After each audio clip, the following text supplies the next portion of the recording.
Nathan, it is great to have you on the show. It's good to be here. How are you doing? You know what? This is one of my favorite things that I do. I feel like it's such an impact and it's such an honor to be able to just put this stuff together and be the cultivator of these conversations for the construction industry.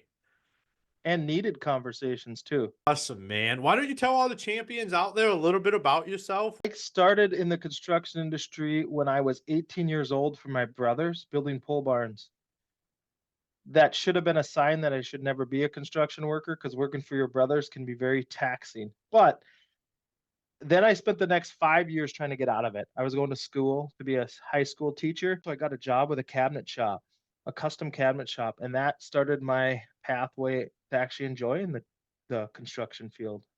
And I worked for a luxury custom builder that had their own cabinet shop.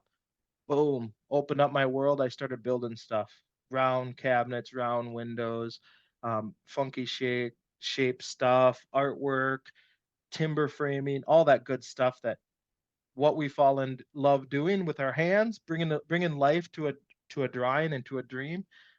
And it was a blast. And as time progressed, I went into management, worked myself all the way up through all the undefined roles that every construction company has. And then I parted ways with that company a year ago, opened up a consulting firm called Kodiak Consulting Group, specializing in the construction industry, coaching and consulting the construction champions to the greatness they need to be by building them a foundation for their business through my six-sided business model.